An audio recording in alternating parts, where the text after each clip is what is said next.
Seja bem-vindo, professor Renan. Olá, É, boa tarde a todos. Tudo bem?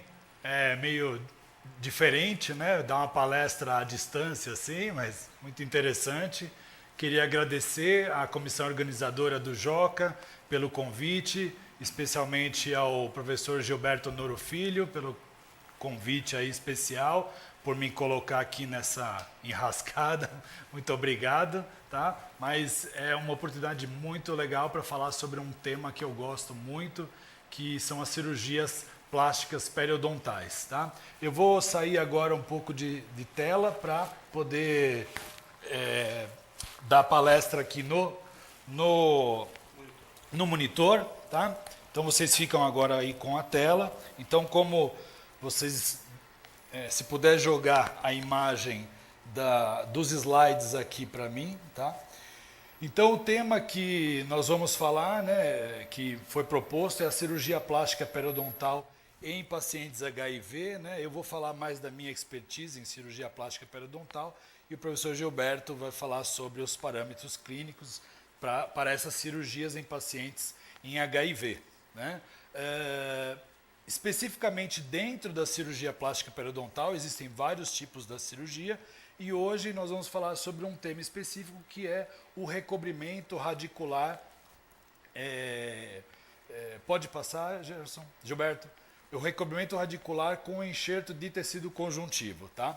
E mais especificamente eu vou apresentar a nossa proposta de modificação de uma técnica pré-existente na literatura, que é a técnica vista. Tá? Então, o que são as retrações gengivais? Basicamente, as retrações gengivais são quando a margem gengival está localizada apicalmente à junção cemento-esmalte e apresentando, então, raízes expostas ao meio bucal. Essa condição, né, essas lesões podem ocorrer num dente isolado, grupos de 2 a 3 dentes ou até de uma maneira múltipla, né, em todos os dentes da boca. Existem várias etiologias das retrações gengivais. As principais delas, temos os fatores anatômicos, por exemplo, a ausência de gengiva inserida queratinizada pode promover ou facilitar a presença de retrações gengivais. As inserções musculares próximas à margem gengival, regiões de pré-molares, incisivos inferiores, bem característica essa situação de inserções musculares que consegue tracionar a margem gengival, causando retrações gengivais. Outro fator anatômico seriam os apinhamentos dentários, dentes mal posicionados, principalmente dentes vestibularizados, que consequentemente pode levar a margem gengival para uma posição mais apical. Quando também a espessura do processo alveolar ela é menor do que a própria espessura dentária, né? Então nós temos um fator anatômico aí promovendo a perda de tecido ósseo sobre a superfície radicular e perda de tecido mole também. Além disso, nós temos os fatores patológicos, né? Então são aqueles associados ao biofilme. Então, o paciente apresenta uma inflamação, uma gengivite, uma periodontite, isso leva a perdas de estruturas e retrações gengivais.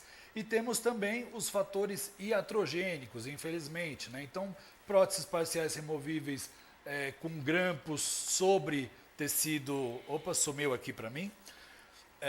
Com grampos sobre o tecido mole gengival, isso vai traumatizar o tecido e causando a retração, restaurações cervicais mal adaptadas, invasão do espaço biológico, movimentação ortodôntica inadequada, levando o dente para fora do envelope ósseo, também é outro fator iatrogênico.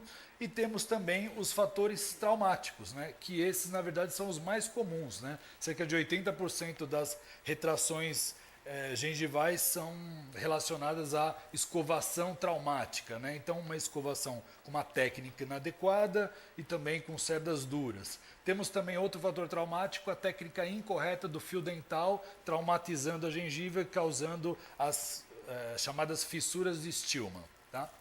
Além disso, temos aí o trauma oclusal, né? O trauma oclusal gera uma grande dúvida, uma grande discussão se ele realmente é um fator etiológico das retrações gengivais. Normalmente... Vem para frente um pouquinho para aparecer na tela. Olá? Renan. Não entendi. O professor No centro cirúrgico, professor Renan. vem mais para frente, vem mais para frente. Aí, professor. Melhorou. Obrigado. O único problema é que eu não vejo a tela aqui, eu não vejo os slides. De ladinho, de ladinho. De ladinho? Assim? Ah, então tá bom. Assim tá bom? Tá bom. Então, beleza. Então, estou fotogênico aqui? Maravilha. Então, o trauma oclusal, né, ele gera uma grande dúvida, né? Será que ele é mesmo?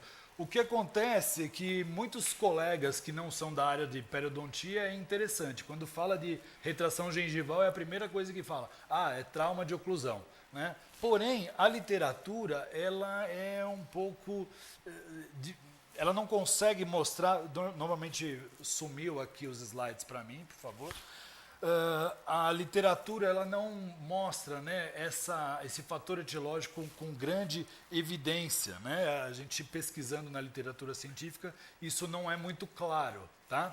Então, o que acontece? Muitas vezes você vê um caso clínico, por exemplo, onde o paciente apresenta um grande trauma oclusal.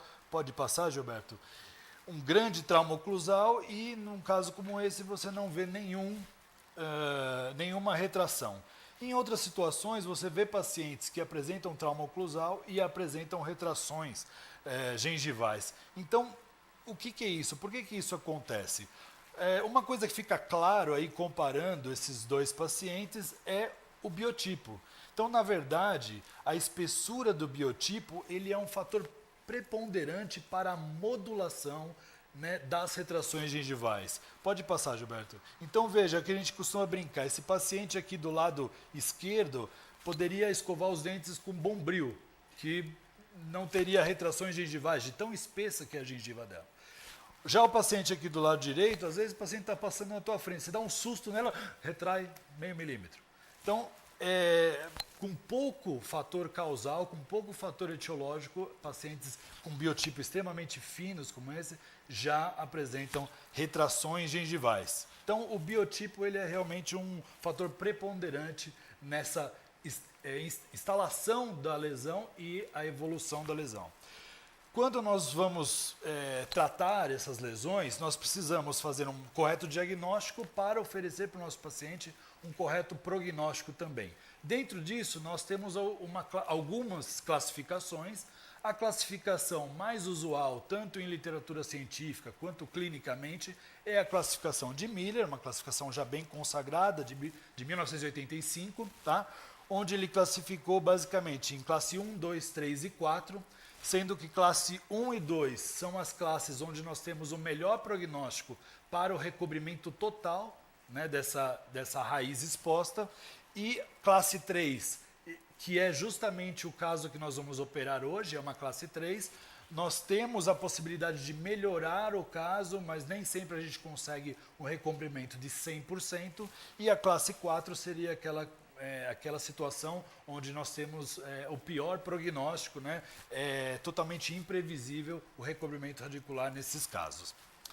Indicações para os procedimentos cirúrgicos de recobrimento radicular seriam razões estéticas, hipersensibilidade dentinária, aumento do tecido queratinizado, ou seja, converter um paciente que tem o biotipo fino para um biotipo espesso e impedir então recidivas, né?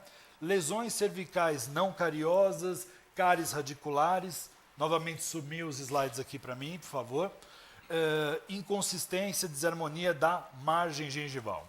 Vamos lá? Mas será que é preciso tratar todas as retrações gengivais? Evidentemente que não, né? Existem milhares de pessoas por aí com raízes expostas e vivendo muito bem, né? Porém, essa é uma lesão que ocorre, tem suas indicações.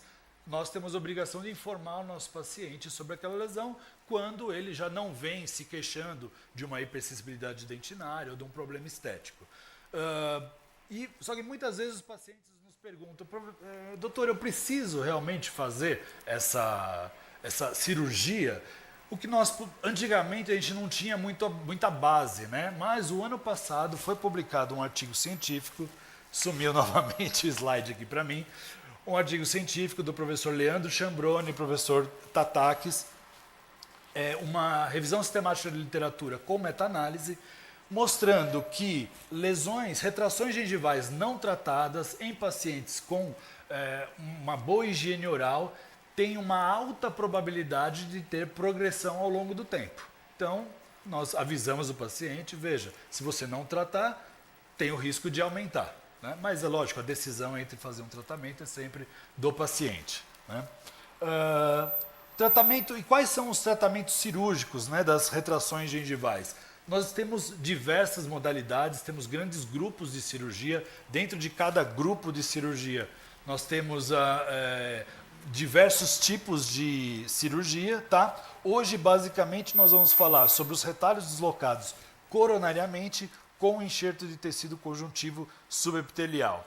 Os retalhos deslocados coronariamente são os mais utilizados, os que têm a melhor previsibilidade, que têm o maior número de técnicas existentes.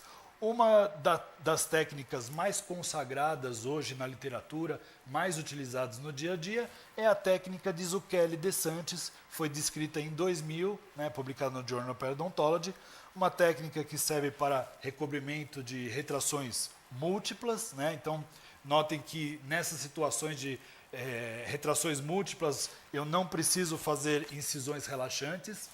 E existe também a técnica para incisões, retrações unitárias ou em 2, 3 dentes, áreas menores. Né? Então, nessa técnica, obrigatoriamente eu preciso fazer incisões relaxantes num desenho trapezoidal e eu vou fazer um retalho que a gente chama de split full split. O que seria isso? É um retalho dividido, total dividido. Dividido na porção, região papilar, total logo apicalmente ao defeito e dividido lá na região de mucosa. Essa divisão na região de mucosa ela é muito importante, porque nós separamos a mucosa do músculo. Isso vai permitir um avanço coronário desse retalho de maneira muito mais fácil, além de uma sutura e estabilidade sem tensão. Tá? Outra técnica publicada mais recentemente, em 2011, é a técnica do professor Romazadeh, chamada técnica VISTA. O que significa VISTA? É Vestibular Incision Subperiosteum Tunnel Access. Então é um acesso de túnel subperiósteo por uma incisão vertical, né? Vestibular. Essa técnica aqui que ela compreende, como que é essa técnica cirúrgica? Então, primeiramente, pode passar, Gilberto? Uma incisão vertical na região de mucosa. Tá? Através dessa incisão vertical é feito um túnel subperiósteo, né? Então é apenas espessura total, não tem aquela questão do Zucchelli de dividir lá em região de mucosa. A técnica regenerativa é através de um enxerto sintético, né? Ou seja, um biomaterial de beta-tricalcifosfato com a utilização do fator de crescimento derivado de plaquetas, né? Seria o PDGF humano. E, finalizando a técnica, suturas adesivas ou ancoradas nas proximais. Então, essa é a técnica vista. Qual que é o problema que nós encontramos nessa técnica vista? Ela é muito boa para retrações múltiplas, né? Funciona muito bem. Mas quando eu estou em um dente, 2 dentes especificamente, a gente tem a dificuldade de fazer o deslocamento coronário desse tecido, de suturar sem tensão, como na técnica de Zucchelli. Né? Então, qual foi a nossa proposta de modificação da técnica vista? Eu estou aqui. Então, como que nós fazemos essa técnica? A mesma coisa, uma incisão vertical em mucosa, porém, através dessa incisão, nós fazemos um túnel dividido, né? Na região de mucosa, é retalho dividido. Para quê? Mesma coisa que o Zucchelli preconiza, separar a mucosa do músculo para que esse tecido faça um deslocamento coronário sem tensão. Né?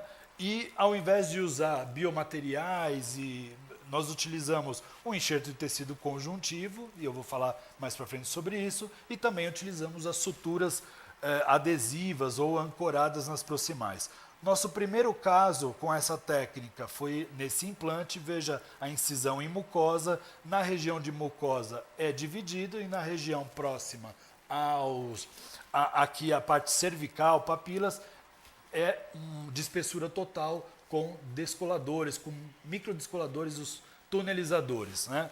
Então, esse caso implante foi o nosso primeiro caso e também é um caso interessante porque todos nós que trabalhamos com implantes, nós sempre temos uma ressalva quando precisamos fazer uma incisão relaxante em implante, né, ou abordar papila em implante, a gente sempre corre o risco de ter uma migração desse tecido para apical. Então, quanto menos eu mexer nessa margem gengival, melhor, né?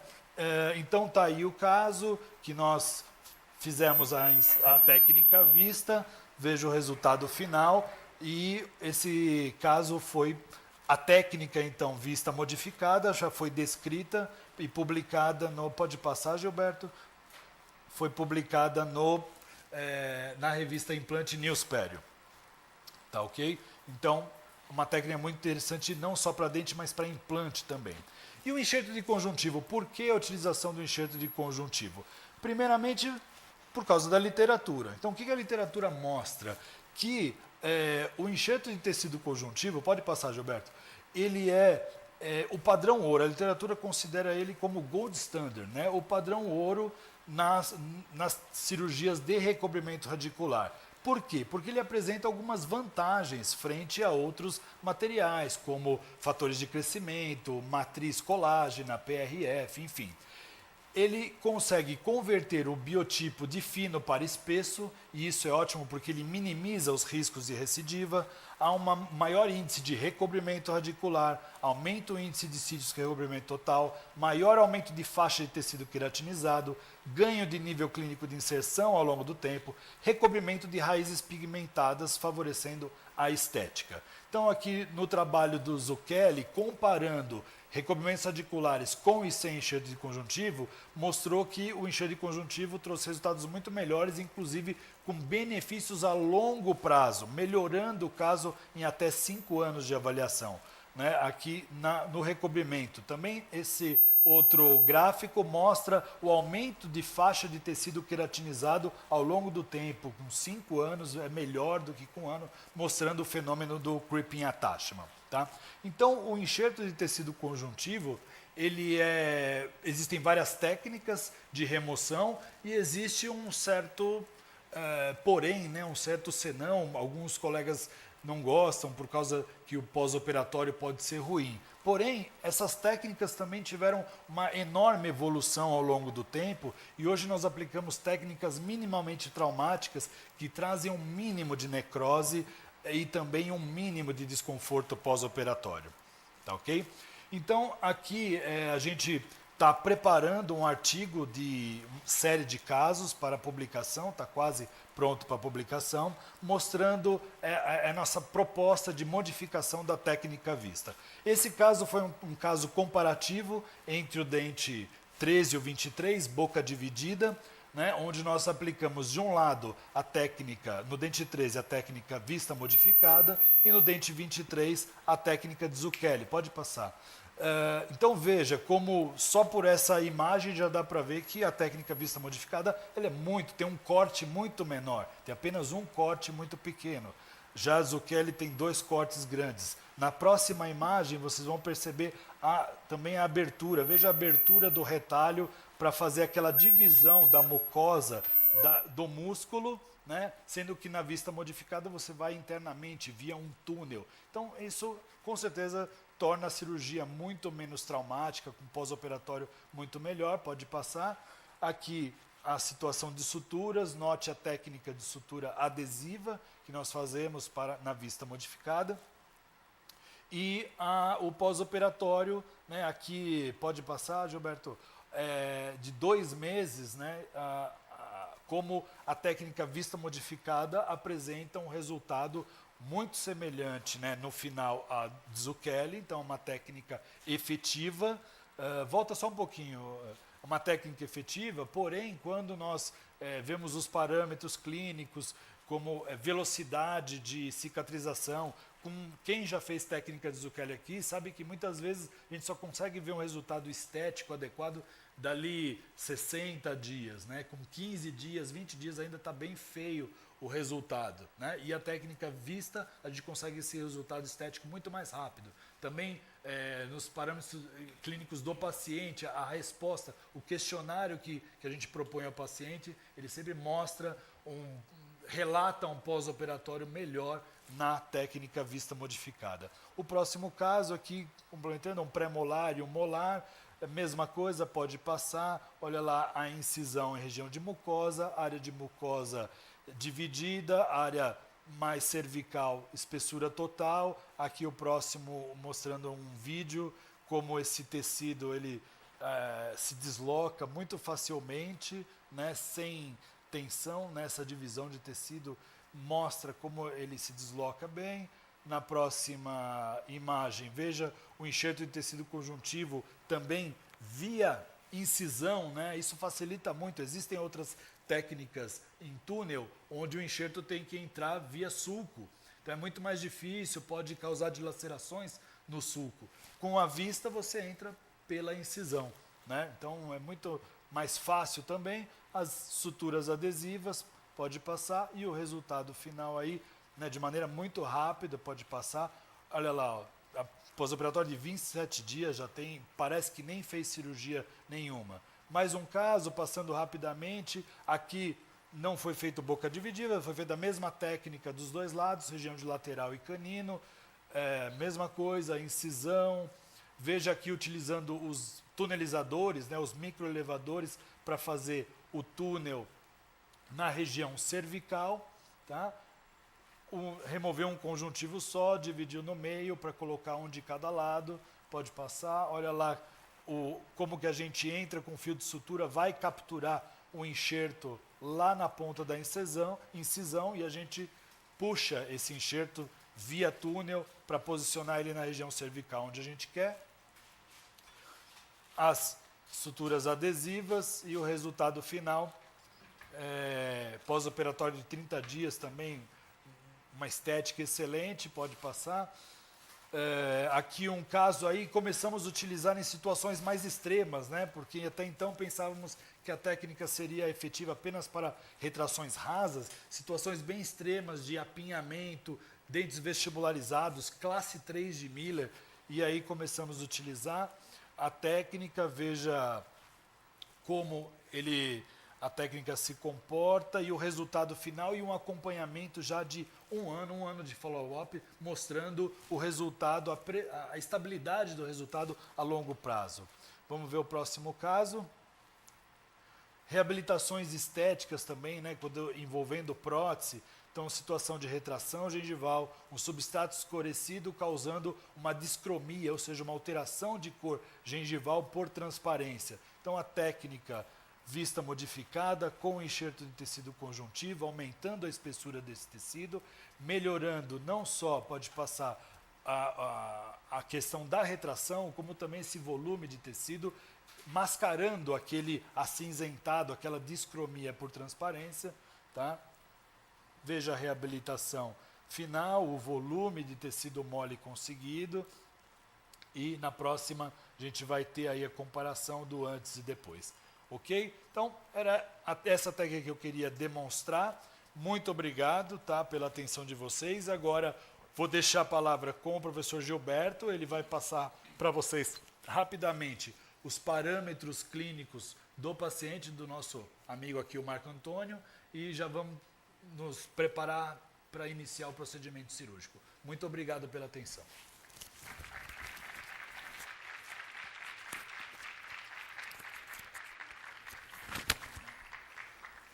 Obrigado, Renan. Bom, aqui o objetivo da cirurgia, né, que seja uma cirurgia que vocês, se tiverem dúvida durante o procedimento, pode interferir em qualquer momento, que o Renan vai estar escutando lá, junto com a professora Kelly, que está junto com o Renan. Esse paciente é um paciente que foi selecionado dentro do Centro de Estudos e Atendimento a Pacientes Especiais da Universidade Paulista. Então atrasou lá, né? Esse paciente ele veio da Prefeitura de São Paulo, a gente tem parceria com vários colegas que atendem na Prefeitura de São Paulo. Então, eles acabam encaminhando esses pacientes aqui para a universidade. Então, esses pacientes eles foram triados durante o semestre agora, e a gente acabou selecionando um caso de uma classe 3 de Miller, no qual o paciente ele é um paciente imunossuprimido pelo HIV. Então, esses pacientes vivendo com HIV, como já disse a doutora Ana Carla, que foi a primeira palestrante, devido a esse aumento, né, da qualidade de vida, eles também estão, né, cada vez mais preocupados com essa parte, tanto estética como a parte funcional. Então, para a seleção desses pacientes, a gente avaliou esses parâmetros sistêmicos desse paciente, onde o paciente tinha CD4 de 485 células por milímetro cúbico. Então, o paciente estava com uma defesa do organismo aceitável para esse procedimento cirúrgico, carga viral indetectável e com os exames pré-operatórios em ordem. Além disso, o paciente teve todo o planejamento clínico antes, realizando o planejamento de fase 1, fase 2, o preparo de boca desse paciente, até chegar ao momento agora do procedimento cirúrgico. Como é que está aí, Renan? Tudo ok, posso começar? Pode começar. Então, primeiramente, né, então vocês vejam o caso aqui, o paciente tem uma retração, é uma classe 3 de Miller, né? Por que classe 3 de Miller? Ele até tem presença de crista óssea e papila na mesial, porém na distal, devido à perda dentária, já teve uma perda de crista óssea e papila, né? Então a gente não promete para o paciente um recobrimento de 100%, mas dá para melhorar bastante aqui a situação. Havia uma resina composta aqui, o Gilberto removeu previamente, tá?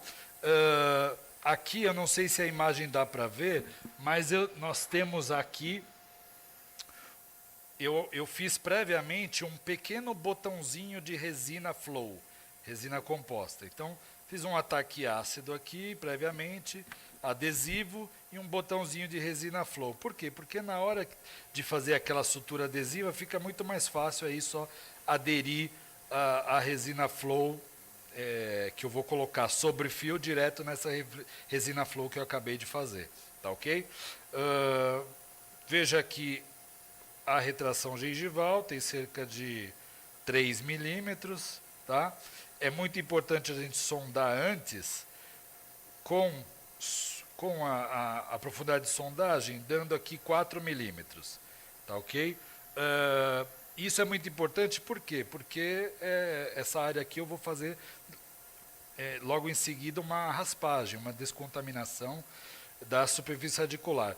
Por mais que muitas vezes a gente raspe o dente previamente, o paciente tem uma boa higienização, sempre essa área dentária ela vai estar com uma contaminação superficial. Então a gente faz um pequeno alisamento, aplanamento dessa área para a descontaminação. E hoje também nós vamos fazer um algo a mais aqui. Nós vamos utilizar um fator de crescimento que nós não temos no Brasil disponível o PDGF humano, mas temos no Brasil disponível o Endogain, que é um fator de crescimento de origem suína, né? E que é uma melogenina que favorece aqui, nem tanto a utilização do Endogain seria para ter uma regeneração periodontal verdadeira, mas nós sabemos, hoje a literatura mostra que a utilização do Endogain, esses fatores de crescimento favorecem demais a cicatrização do tecido mole aqui, ok? Então vamos lá, vocês vão perceber que essa técnica ela é muito simples. Deixa eu segurar aqui, eu acho melhor, se quiser pegar o outro para afastar o lábio dele. Tá? Então vocês vão notar, aqui o paciente já está pré-anestesiado, que a técnica é realmente muito simples. Então, veja, a primeira coisa, eu preciso determinar onde está a minha linha mucogengival. A linha mucogengival está aqui, ó. Tá? Não sei se todos vocês conseguem ver. Então, nós temos a gengiva inserida, queratinizada, que está aderida, ela é fixa, e aqui nós temos a mucosa que é móvel, mole, né? Então, essa mucosa, a minha incisão vai ficar nessa mucosa.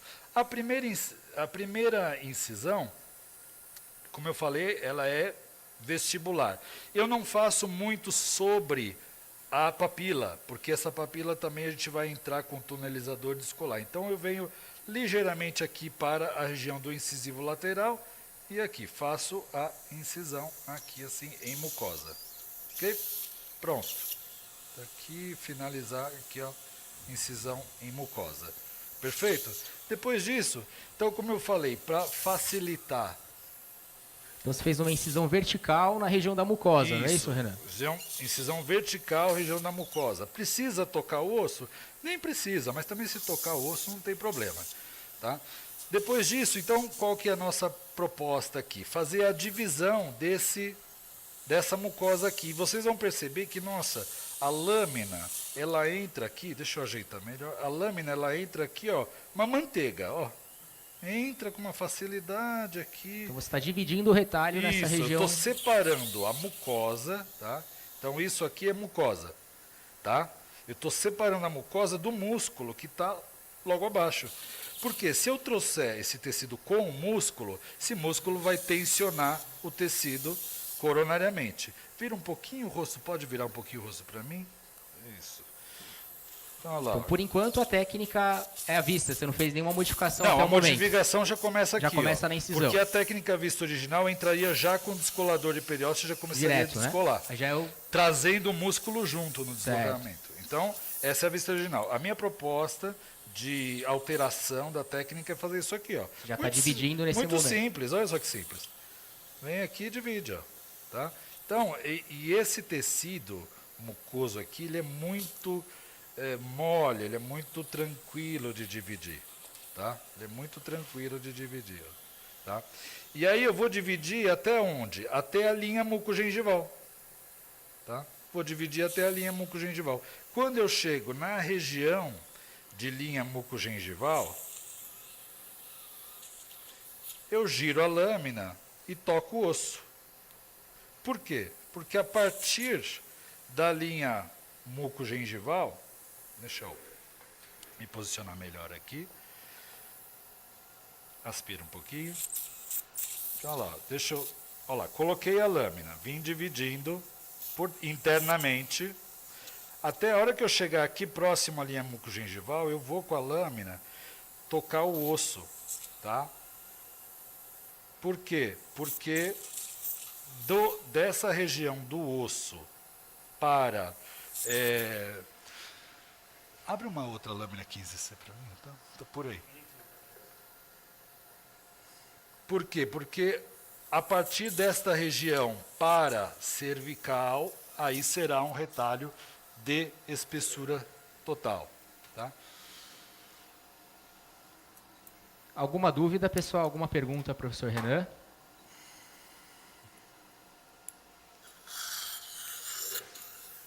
Então vamos lá, vamos finalizar aqui, ó. Então entrei com a lâmina, foi dividindo internamente, ó. Chegou aqui em região de linha mucogengival internamente, ó. Eu vou tocar o osso aqui, ó. Tocando o osso, vem.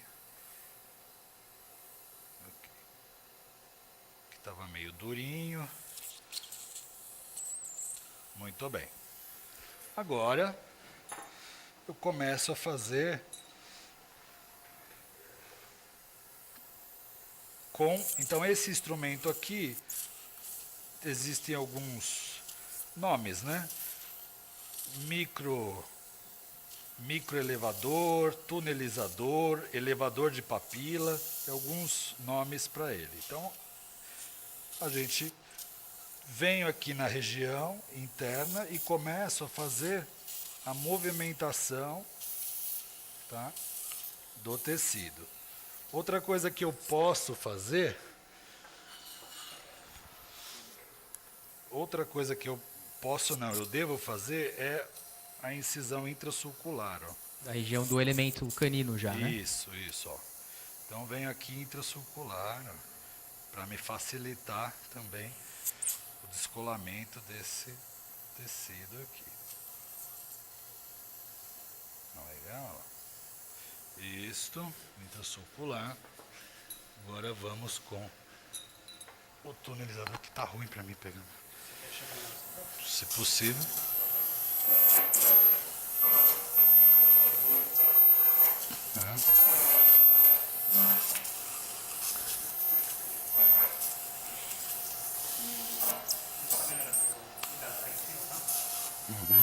Agora você está fazendo, Isso, agora eu estou descolando, né? Espessura total. internamente o tecido. Ó. Veja como o tecido já começou a soltar, tá vendo? Ó. Vocês conseguem visualizar a movimentação do tecido? Igual você mostrou no vídeo da aula, né? O mesmo... Isso, igual mostrei no vídeo da aula. Então é isso que eu quero. Eu quero que esse tecido aqui fique bem soltinho. Eu venho também na região de papila.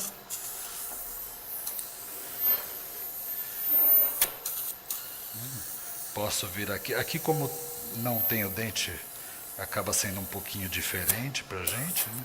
É na região distal, né? Ele tem uma área dentro lá, então... Tem uma região aí dentro, fica um pouquinho diferente. Eu posso entrar aqui. Então, eu já estou com uma situação.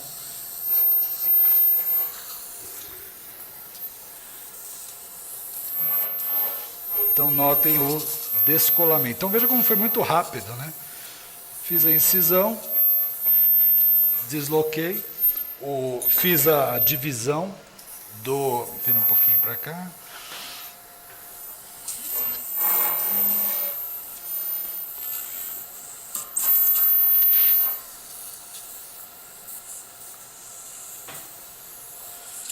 Você está dividindo mais o retalho aí? Estou dividindo para soltar. Então, nessa hora, a gente começa a sentir se tem ainda algum lugar preso. Alguma tensão do tecido. Alguma tensão. Fala, tô sentindo. Ó, agora que eu...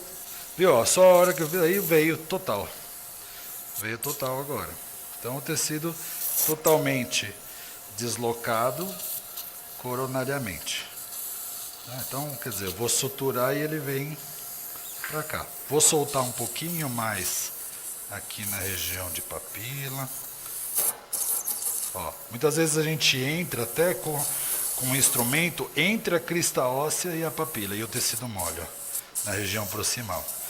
E nessa região aqui, que é edêntulo, aí a gente está enxergando bem aí? Então, né? Tá sim, o vídeo tá bom. O vídeo tá bom? Beleza. Então é isso, ó. Então a área receptora está praticamente pronta, né? A área receptora está praticamente pronta. O que falta fazer? Uma raspagem. Vamos raspar. Aqui o Gilberto já me deixou umas curetinhas.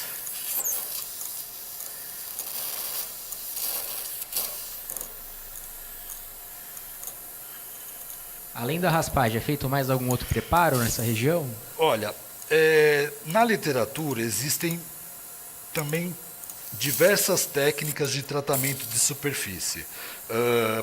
Utilização de ácido cítrico, tetraciclina, EDTA, muita coisa, tá? Porém, nenhum desses produtos se mostrou relevante, né? Não teve diferença entre os... Não teve uma diferença estatisticamente relevante, significativa, entre utilizar esses produtos ou não. Então, na grande maioria das vezes, eu só faço raspagem. Quando eu posso utilizar um produto que aí sim, verdadeiramente, há uma comprovação na literatura mostrando a eficácia, né, e a relevância, seria a utilização do Endogain da Straumann. Isso pós a raspagem. Isso pós a raspagem. Aí o protocolo da Straumann seria utilizar o Prefigel, que é o EDTA 24%, por 2 minutos, e depois utilizar o Endogain. Porém, também existe artigos na literatura mostrando que o uso do EDTA não é relevante. Tá, então faria um condicionamento prévio com EDTA em alguns casos. Isso, faria. Então, vamos irrigar um pouquinho aqui. Vamos lavar um pouquinho.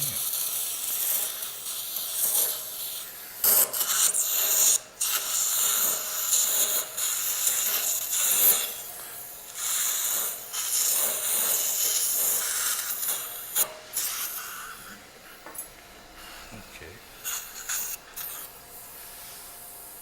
Então agora, nesse momento, nós vamos utilizar um pouco do Endogain aqui. Então tá aqui o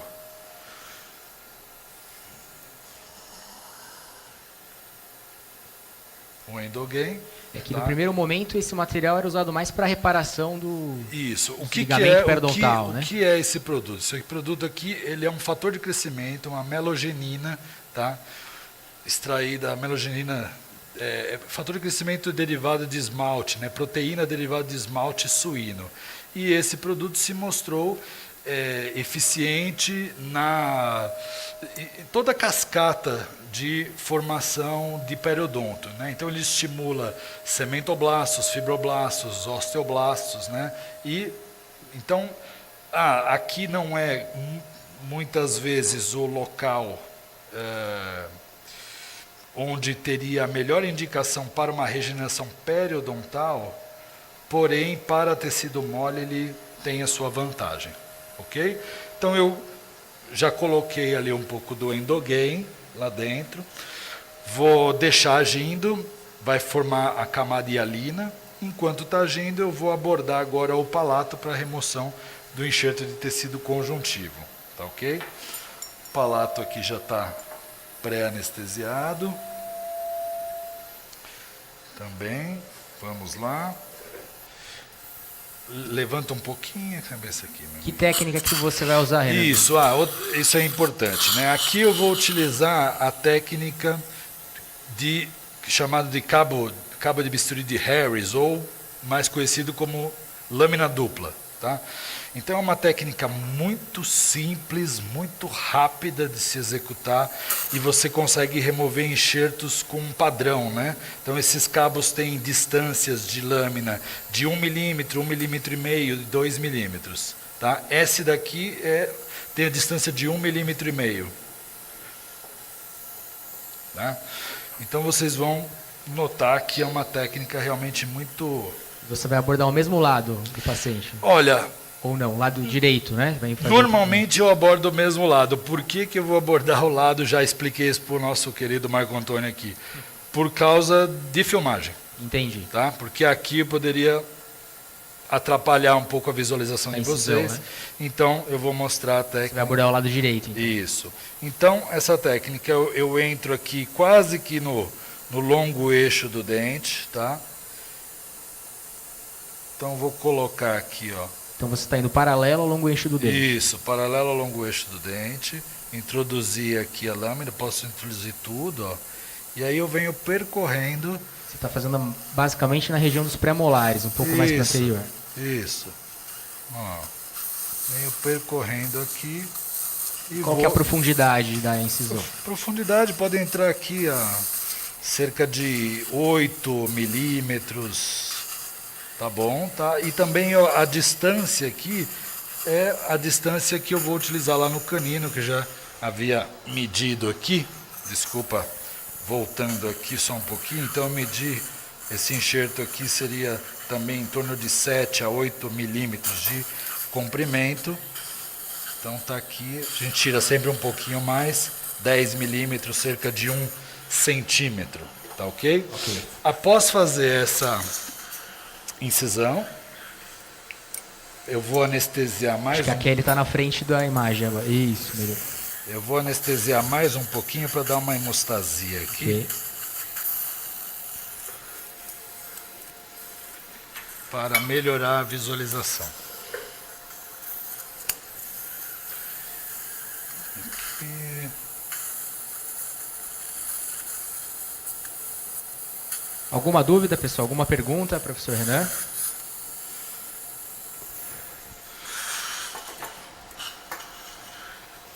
Tudo bem? Tudo bem. Ok, então agora eu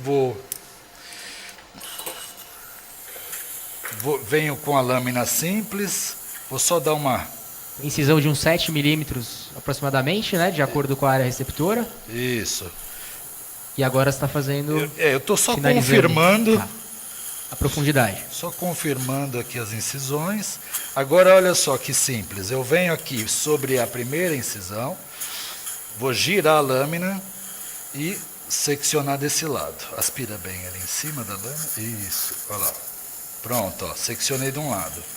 Venho aqui mais para mesial, ó, giro a lâmina, secciono aqui.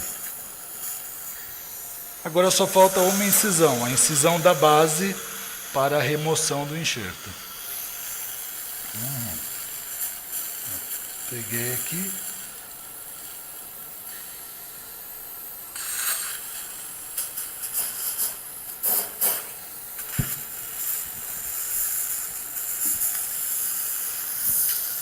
Professor, Pois não?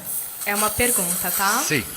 Professor, eu não entendi a utilização do Endogain, uma vez que o epitélio juncional longo vai se formar mais rápido do que a estimulação do cementoblasto e do fibroblasto. Sim, não é. Aqui a utilização do Endogain não é para a regeneração periodontal. A utilização do Endogain é porque ela se mostrou. O Endogain, as últimas pesquisas têm mostrado uma velocidade maior de reparação de tecido mole, de cicatrização de tecido mole. Então a gente tem a utilização do Endogain aqui vai dar uma resposta melhor para o tecido mole. Esse caso aqui não é um caso que nós utilizamos com finalidade de regeneração periodontal. Obrigada. De nada. Até, inclusive, esse material foi doado, né, pela empresa Straumann. Isso. O Mike tá aí? Mike? Tudo bem, Mike? Agradecer a empresa Straumann pela doação do material, que atualmente as pesquisas demonstram o auxílio na reparação, na regeneração na aceleração do processo de cicatrização. E além do Endogain, no final ainda a gente vai aplicar o laser de baixa potência. Ok. Então, agora você está fazendo o controle, né, da hemostasia. Vai iniciar a sutura da região ou vai passar para a área receptora? Eu vou, como está um sangramentinho um pouquinho maior, eu vou Fazer a sutura, fazer né? a sutura. Tá? Então, se a professora Kelly quiser falar um pouco da região também anatômica, né, que você está abordando, a professora de anatomia, cirurgia. Falar alguma coisa, professora Kelly? Ela está sem microfone. Tô sem, Ela está sem microfone.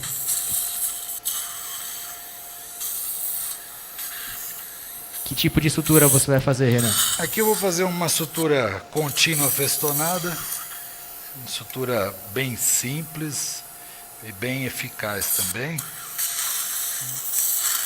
Aqui em relação à parte anatômica, então o que acontece? Nós temos aqui o feixe vasculonervoso palatino maior.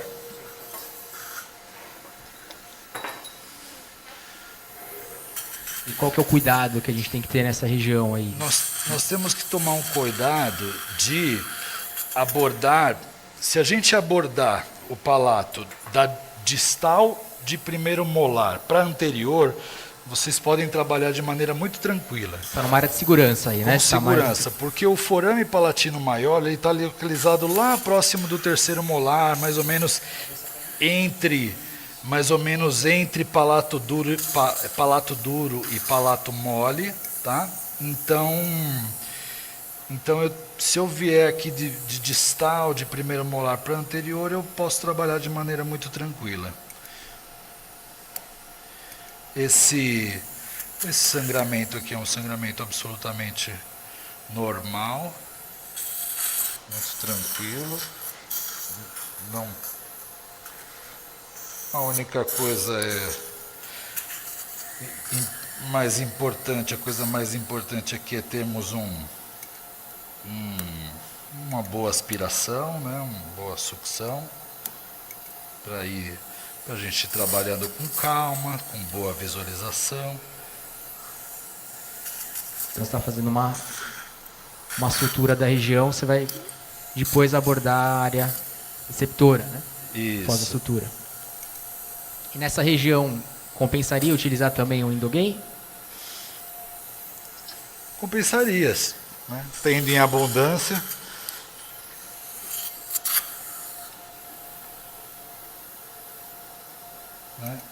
Aqui vocês notem que na técnica de lâmina dupla é uma técnica que a gente remove uma pequena faixa de epitélio.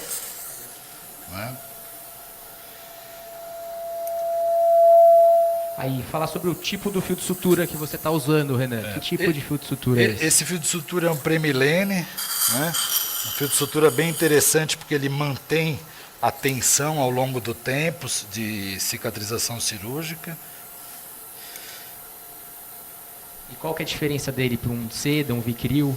Bom, o seda realmente a gente não utiliza em cirurgias, principalmente cirurgias periodontais. Acumula placa, ele afrouxa ao longo do tempo, né?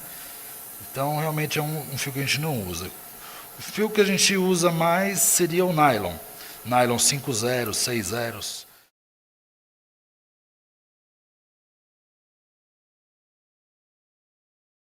O enxerto de tecido conjuntivo. Não tem imagem aqui, Renan, mas você está trabalhando com o enxerto do tecido conjuntivo agora, né? Você vai fazer o que no enxerto? O enxerto de conjuntivo, o que acontece? Pela técnica de lâmina dupla, eu sempre acabo removendo uma pequena faixa de epitélio. E eu não quero ter epitélio internamente, né, na minha regeneração. Agora tá começando a aparecer imagens. Isso. Então você removeu o epitélio junto com o conjuntivo, né, na incisão. Isso, veio conjuntivo e veio epitélio também. Então o que nós fazemos? Nós pegamos aqui... Com uma lâmina nova. Opa, peraí. Então, aí, uma lâmina, nós removemos aqui. Você remove a parte do epitélio. Essa pequena fatia, veja, é muito fina. O epitélio, ele tem cerca de 0,2, 0,3 de espessura. Ele é muito fino. Tá? Então é só uma fatia super fina. Opa. Estão conseguindo enxergar aqui? Então, deram até risada do... Não vai perder esse conjuntivo, hein? Olha, é uma coisa que acontece, é sutura de... sugar o conjuntivo, né? Aspirar o conjuntivo. A Kelly já abriu o olho. Já abriu o olho, já. Ela falou, eu que não vou passar esse mico. Então, veja, ó, eu removi já o epitélio e praticamente não perdeu nada do enxerto. Tá? Não perdeu nada, o enxerto está aqui. Então vamos colocar o enxerto sobre a área receptora. Eu esqueci do nosso amigo fotógrafo, estou empolgado aqui. O Diego está aí? O Diego está aqui. Diego, faz essa foto aqui. Ó. Vamos olhar aqui um pouquinho. Opa, segura aqui assim. Isso.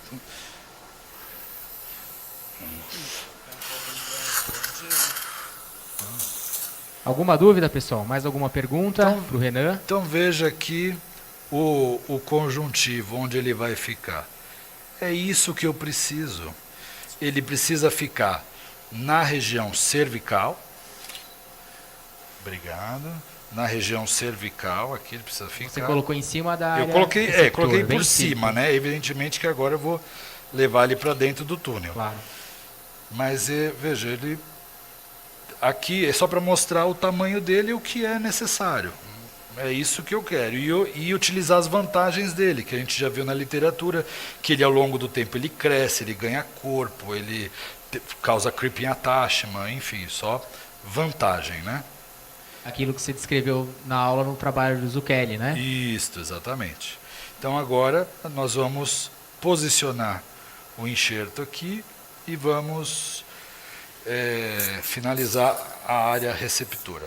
Como que a gente posiciona o enxerto, né? Que também com a sutura. Então é importante eu dar essa sutura e a posição de onde entra a agulha, onde sai, para que o enxerto fique posicionado onde eu quero, tá? Ô Renan, oi. Vai vir uma pergunta do seu xará aqui, o Renan. Grande Renan, fala aí. Dá licença, professores. A minha dúvida é simples, eu queria saber, no retalho dividido, você está dividindo o epitélio do conjuntivo ou o epitélio conjuntivo do muscular? Nesse aqui na região de mucosa, Isso, certo? Aquela exatamente. primeira divisão. Eu estou separando. Evidentemente, você não separa só epitélio. Vai ter uma camada de conjuntivo, porque como eu falei, o epitélio ele tem 0,3, 0,2 milímetro, ele é muito fino, né? Então, evidentemente que aqui você tem epitélio e tem conjuntivo, mas você separa ele de um outro conjuntivo que está aderido ao músculo. Ah, entendi. Então fica conjuntivo com conjuntivo com conjuntivo. Isso, fica tudo conjuntivo com conjuntivo. Perfeito, obrigado, professor. Nada. Ué, essa foi fácil, Renan. Mais grande, Renan. Ô Renan, Agora é o Raul agora? aqui é o Raul. Fala, Raul. Ô Renan, qual seria o limite que você teria para fazer o recobrimento radicular em termos assim, sei lá, de milímetros, usando essa técnica? Em milímetros, eu não saberia dizer, assim, com muita clareza.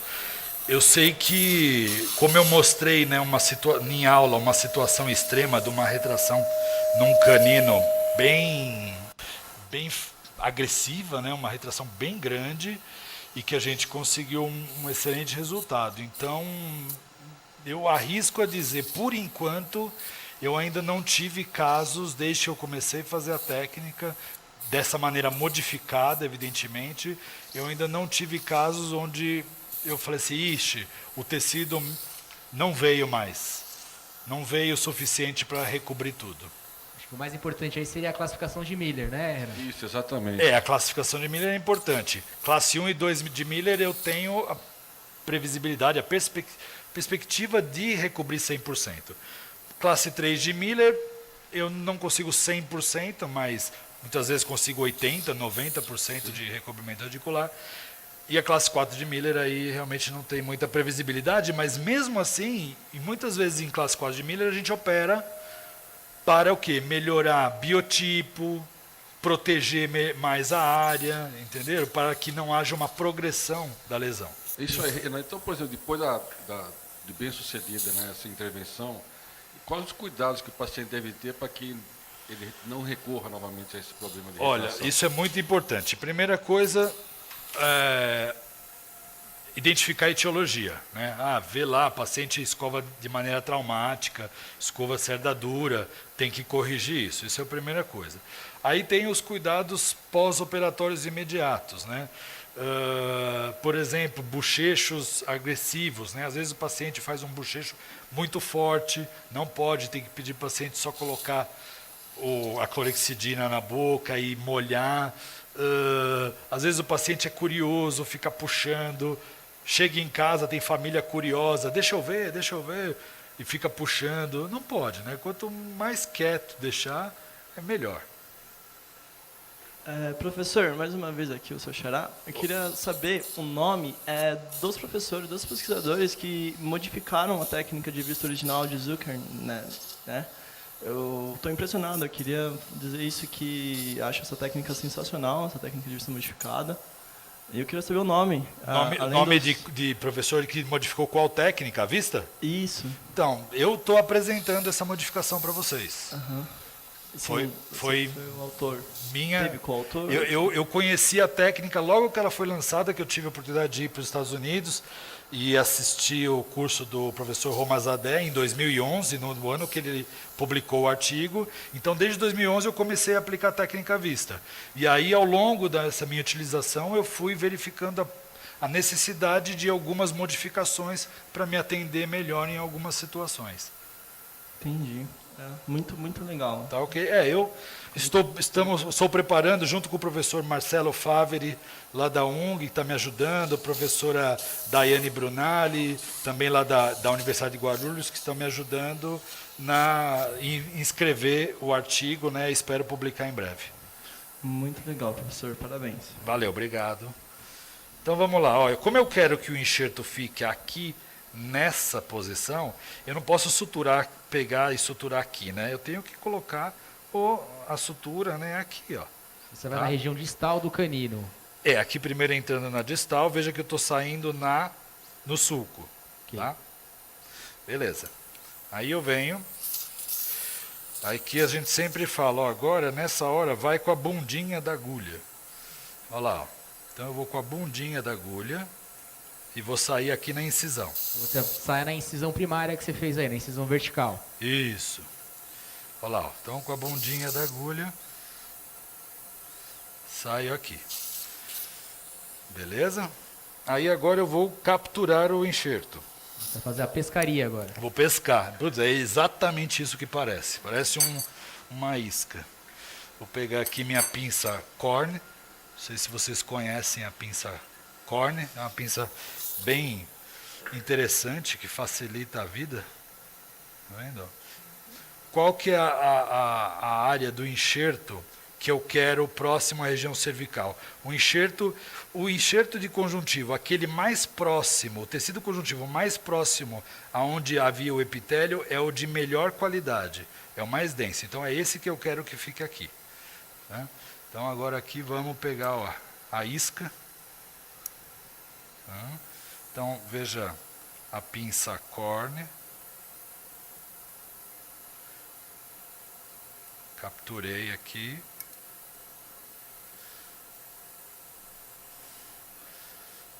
Opa. Ok.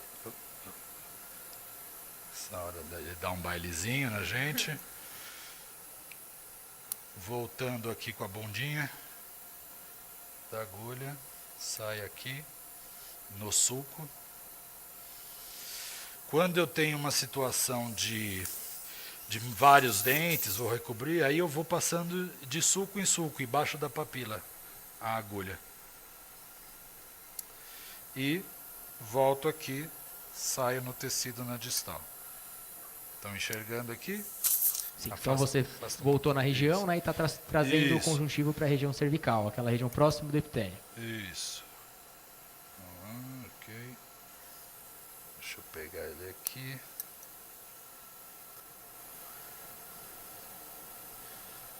Isso. Ok, olha lá, ó. Quer ver que bonitinho que ele faz? Ele faz assim. Cuidado com o sugador. Agora a gente puxa, ó. Agora vai tracionar o conjuntivo para a região, né? Isso, foi para lá. Tá. Já tá ali. Agora eu vou dar um nó para prender ele ali. Aonde eu quero. Pronto, ele já está preso ali na região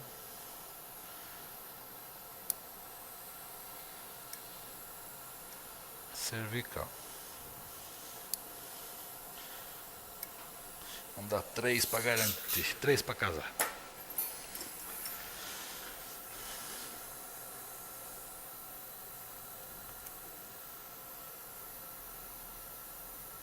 Ok. Essa não é a hora ainda de suturar a incisão de abertura, tá?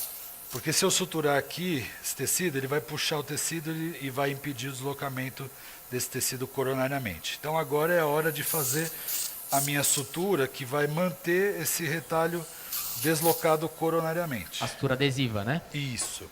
Vamos lavar bem. Vamos lavar bem aqui. Olha, o tempo aqui já está esgotado já. Perdão. Não, aí a gente vai finalizando a sutura adesiva, né? Aí você já, durante a sutura, fala das recomendações pós-operatórias para o paciente, porque eles vão ajeitar aqui já o auditório pro balé. Ah, tá ok. Tá? Então agora a gente vai secar bem.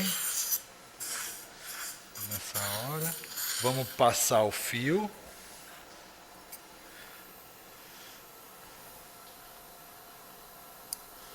Vamos passar o fio aqui.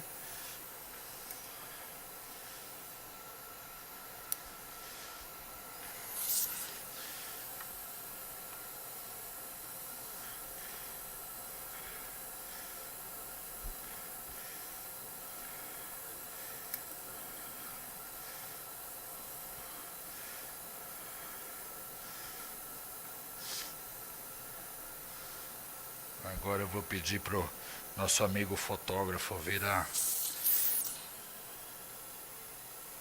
Vai aplicar uma resininha flow.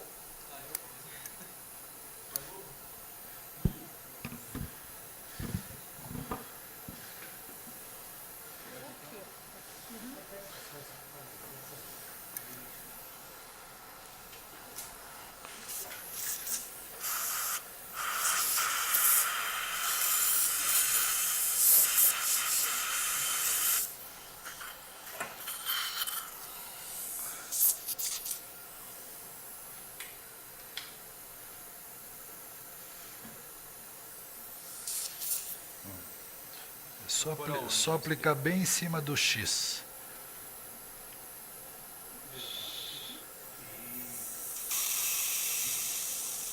Isso. Um pouquinho mais. Agora para, espalha. Essa sutura adesiva, Renan, você já tinha feito um pouco de resina flow nessa região, né? Já. Vestibular. Pode espalhar um pouquinho mais. Ó, tá com excesso, tira o excesso. Você fez ataque ácido prévio, né? Ataque ácido prévio, adesivo e um pouquinho de resina flow. Só para facilitar a vida, porque fazer agora essa tá ótimo. Pode polimerizar. Tá polimerizando, né? A resina flow. Uhum.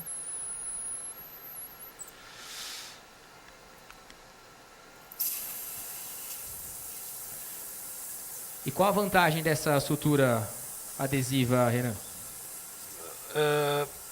Ela é prática e efetiva, né? Um outro tipo de sutura aqui. Não, tá bom.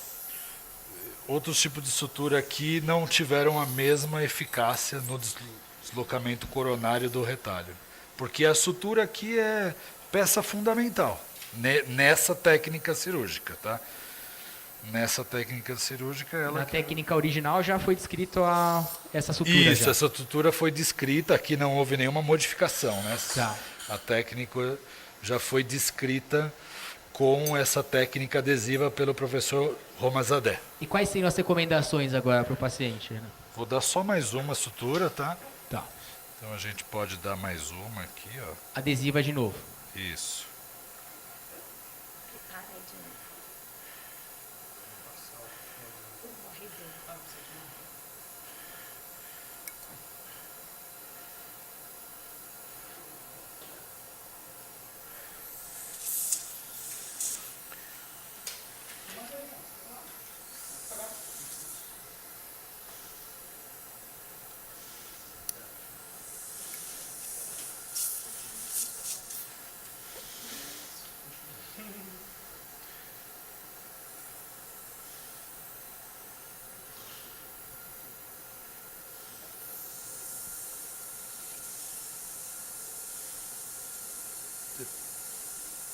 Ok, tá bom de quantidade.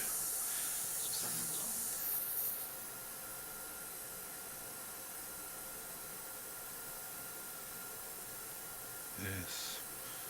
Pode polimerizar.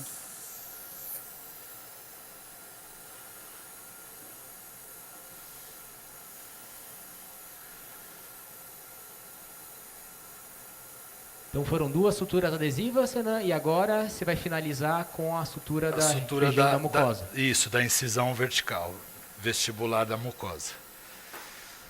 Depois a professora Kelly vai fazer a aplicação do laser de baixa potência, mas a gente não vai demonstrar, só um protocolo que vai ser utilizado para ajudar aí na reparação tecidual do paciente, tanto da área receptora como doadora.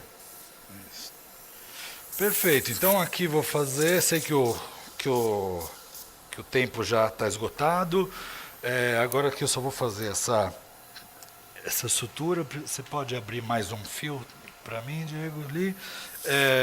Recomendações pós-operatórias. Bom, terapia medicamentosa, convencional, para cirurgias, né? Uma antibiótico-terapia.